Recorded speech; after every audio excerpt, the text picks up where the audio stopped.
Sonda? Kia ora whai, thank you for your time this afternoon to talk to us, and we've had some great conversation at the table already around this kaupapa. You've had many experiences which started for you as a little child. I just want you to talk to us about your experiences on the marae as a child and what you saw and learnt and how it's evolved to where we are today and how you've evolved in that space. Kia ora. E te tuatahi ko Maria taku ingoa. I guess that I always talk about these days about coming from another generation of people. I was born in the early 40s, and I was a war baby actually. And my father was on furlough. He was in the Solomon Islands in the Air Force, and came to Rotorua with some of his brothers in arms, and I guess they met some Māori maidens, and the inevitable happened. And after 7 days, they went back to the Solomon Islands, and he left a gift behind. And at the end of the war, he came back to Rotorua looking for the woman that he'd had this very brief relationship, and saw this child running around and seemed to belong nowhere, just wandering from house to house, and kept asking the family, who's that child? She doesn't seem to belong anywhere. And after 3 months, my grandmother got fed up and said, well, actually, she belongs to you. So my father never left. He stayed on. And in the intervening years between my being born and my father returning, I was raised by a grandaunt who also raised my mother. And she was very steeped in the marae. That was her entire life. And so I had some early grounding as a small child. And it continued to evolve after my father came back and decided he was going to stay. He went back to Matamata. His father had a farm there. And he was kind of a remittance man, because my grandfather said, are you going back to live with those Māori? And he said, yes, I am. Didn't admit having a child. So my grandfather said, come into the kitchen, pulled out a checkbook and wrote him a cheque. Said, there's your money, off you go. So he used that money to buy a house, to build a house, And my grandmother said, well, you can have some land on the marae. So he built our home on the marae. And we moved into that home. I was probably about close to 4 when we moved into the house that my father built. And so life began in a different kind of a way, but anew for me as a child being raised and fully immersed in the marae process. So I spent a lot of time as a 5-6-year-old sitting inside the wharenui, because I was fascinated by the kōrero. My grandfather was a great orator, very well known in Te Aroha. And so I loved listening to the whai kōrero, but I was more interested in what the nannies were doing behind their big black skirts. And those were the days in the 49, 50, when when people died, they were brought directly to the marae and put on a kapok mattress. And they were basically in a bed. And that's how it all began. And at some point in that early hours of laying in, the kuia would stand around tūpapaku, holding each other's skirts. So it was like a curtain, a mobile curtain. And there would be 1 or 2 kuia inside that circle tending to the tūpapaku. And I never knew till much later, it was probably the mid-60s, that we began to engage with funeral homes. And I was curious about what was going on behind the black skirts. And I think because I was a nosy but consistently present child, eventually, by the time I was 7 or 8, the kuia said, "Haere mai ke konei, come."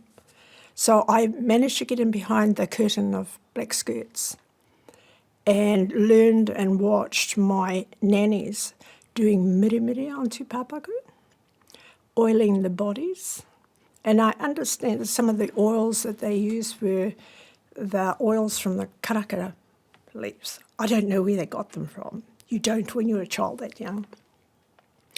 And sometimes my job was simply getting bowls of water, bringing them in behind the skirts and removing them and the cloths that we use for washing. And I was told that the water would go in a certain place under trees back to Papatūānuku. So I had that very early experience of what it was like to lay out a tūpapaku, watch the nannies dress and help them dress tūpapaku. And one of the interesting facts for me is these modern days when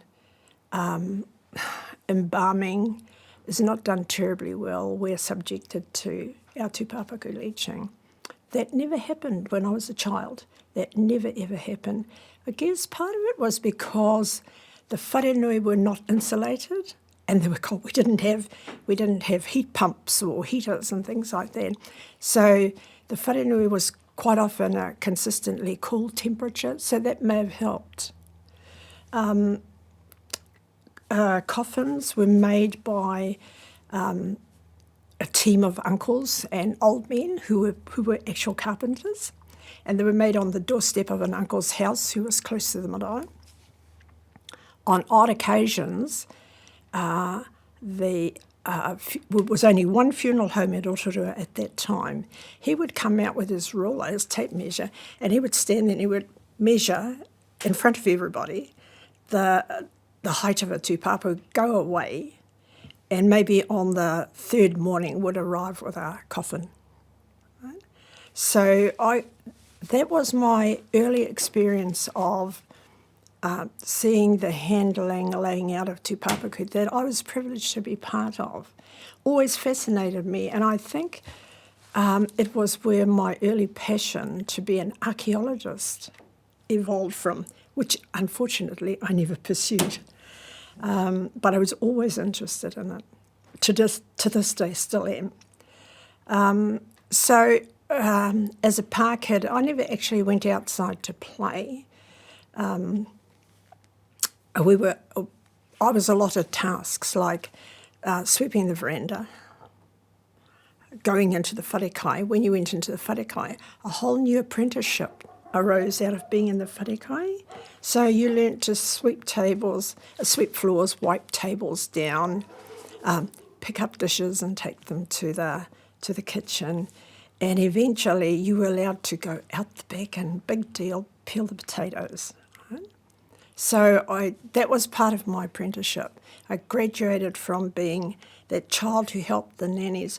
By that time our nannies were beginning to disappear. They were dying. I thought they were really old women, but I was much later, to discover that in actual fact they died young. They died and they were in their early 60s. And it's something that has always puzzled me about their ages, and I thought they were so ancient.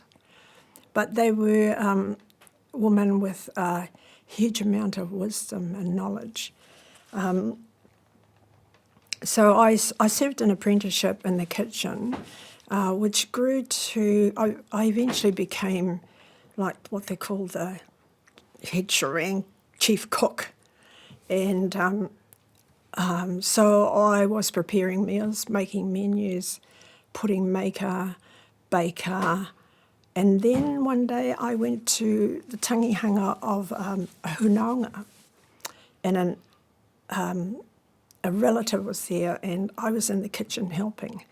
And he said to me, "What, kōtero, e hana koe? What are you doing in the kitchen?"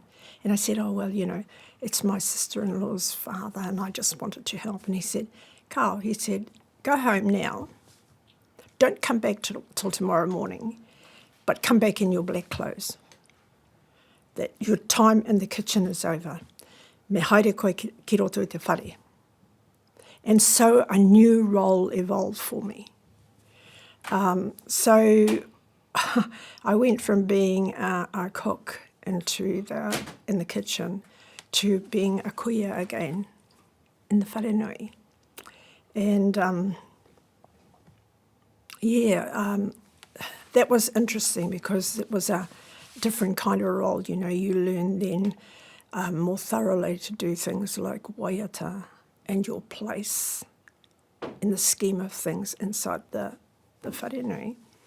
And then eventually my foray into doing more in-depth stuff inside the wharenui came when another relative died and the kuias were outside. There was this great debate going on about who was going to be the kaikaranga, and for some obscure reason unknown to me today, it's still a mystery, I said, oh, Auntie, Maku e karanga. And they said, oh, okay, right. So that's how it happened. So I just, out of instinct, I knew where to stand because I'd seen it done before, and I began to call. And it never occurred to me, girl, what are you doing? You've never done this before. Nobody's told you to do this. Nobody's taught you how to do this. And midway in my, and this was for tūpapaku coming on, and midway in my karanga, I stopped. And it took me probably 10 or 20 seconds to pull myself together and continue. After the pohere and the formalities of tūpapaku going into the whare, my auntie took me aside and I got a lecture, first class lecture, about, do you know why you stopped in the middle of your karanga? Ka auntie. And she said, you didn't do your karakia, right? Oh, it was like being hit across the head with a 4x2. And so another learning curve. But my role eventually became, I took care of the whare, and I still to this day take care of the wharenui. I set it up for all the tangihanga, lay the wharekes, make the beds, and I was taught by those same aunties and kuia that there's a specific way that these tasks are done and why they're done the way that they are. So I've moved into that role now of preparation of the wharenui to doing things like laying the kākahu and the taonga on a tūpapaku, the placement of pictures, either on the walls or on the floor, to at the end of a tangihanga, how you will roll your kākahu up, put them aside after the lid has gone on a casket, maybe replacing the kākahu, folding the mattress when a tūpapaku is leaving the marae. So it's been a graduating role. But perhaps 10 or 12 years ago, I got hugely concerned by the loss that we were feeling of people who were missing from specific roles. And I decided that we really needed to have some kind of a succession plan so that would not happen to us. So I've worked quite diligently trying to close gaps, to have young women learn the role inside the wharenui. And the most difficult part is that young women today want to be in the kitchen. It's where the action is. It's where it's all happening. And I had a group of 6 apprentices who got through the first tangihanga, and I said, there's a step further that you need to learn, and that is about putting korowai on and taonga. And that means that you cannot go into the wharekai again. Your role has now shifted, and this is where you're going to stay, and this is your... So suddenly, literally from that session, I finished up with 2 people. So succession planning for me is really important. And I mean, this is across the marae in general, because there's marae management, people learning the role of whai kōrero and waiata, to sit on the pai. And we have a very mobile pai at the moment, and it moves between a circuit in our rohe, in our little villages, where there are three wharenui, including the one that I live on. And they're just very mobile kuia, and it's really hard work because you can have a string of tangihanga one after another. You know, I remember late last year we had, I think it was 6 tangihanga in a month, and it's hard work for kuia and kraua to fill those roles. Yeah, so there's some of the stuff that I have been quite busily engaged with. I guess we see a shift, and it's been happening for a while, where whānau are deciding not to go to the marae for tangi. Yeah. Well, what's your whakaaro? What's your thoughts on Well, I think people are motivated for different reasons. I think that we have a generation of whānau who no longer familiar with being on the marae, or they're disassociated from the marae and they don't have the connect. I think that there's a financial implication for some people. I think they're probably the two key things. And, you know, basically our role, and still now as a kuia, is to still support those whānau. You know, he mea aroha tēnei. Your work doesn't stop, begin and end on the marae. It continues beyond that. So we still have a function to provide that aroha and support to those whānau who are moving. And, you know, you can question them. We have, with gentle questioning, suggested to people that, well, you know, this is where your kuia laid, your mother laid, and it's appropriate for you to be back, and we will support you through that process. If you're unfamiliar with the tangihanga process and how it rolls on the marae, we will support you. That is our role as kuia, and our role as pai. So just some gentle encouragement. But I think that those, in general, there are people also who, we have a generation of people who moved to Australia, to Poihākena, and they've been gone 20 and 30 years, but i te wā, ka mate, you know, some of them just, they want to come home. They suddenly want to reconnect. And they come home and they are totally unfamiliar with the marae process. All they know is they want to go home. And interestingly, many of them come home and they believe that they are manuhiri, which creates another issue for the haukainga to solve and work through. But I think the finance and really being disassociated from who you are and your marae are two contributing factors for that drift. Things have evolved on the marae. Like, I know for some marae, they'll now have times set, Yes. I guess, just to help cater for the pai and also things. So, along with that, what other things have you seen that have changed in terms of process or tikanga on the marae to accommodate? You know, the times, I think, can be quite a smart move. I find some of the things that have happened on marae quite difficult to adjust to because of my upbringing and how I saw things happen. But the times can be helpful if you have an ageing pai, because it allows for breaks. It gives them time to regroup, regather their energy for the next group that comes in. It also accommodates the kitchen and the wharekai. So I think that's quite a positive move. One of the other things is, as a child, kuia never sat behind the pai.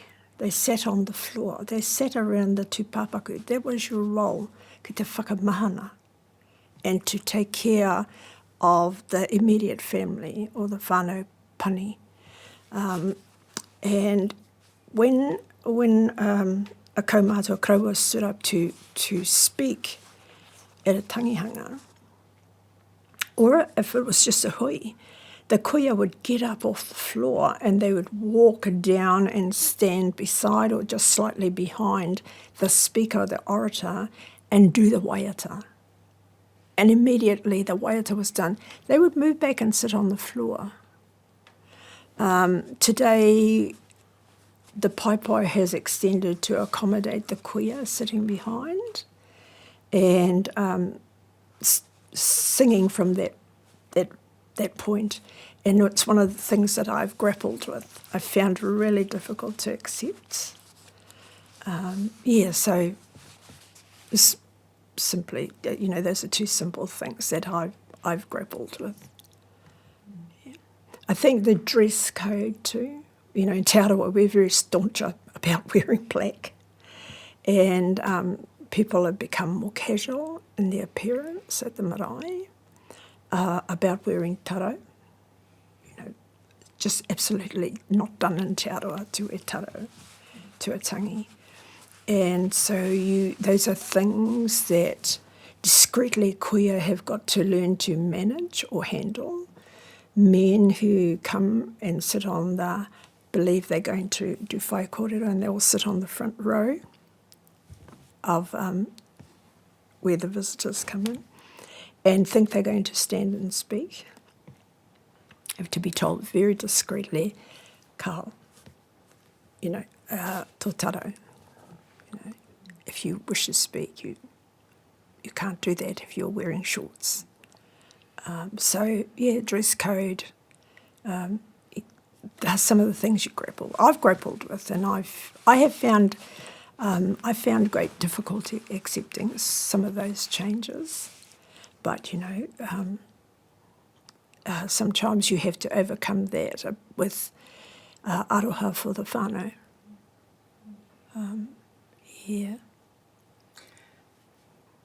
Beautiful kōrero. I've been online through an organisation down in Otautahi.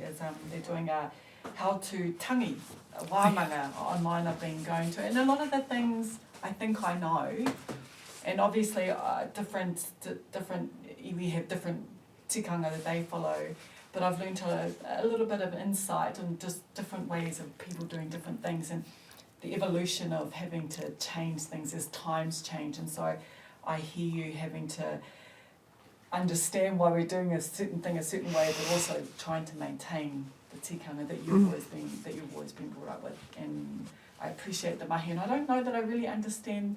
I've never really taken the time to really appreciate the role of a kuia, and so I feel very privileged to sit here and hear your kōrero.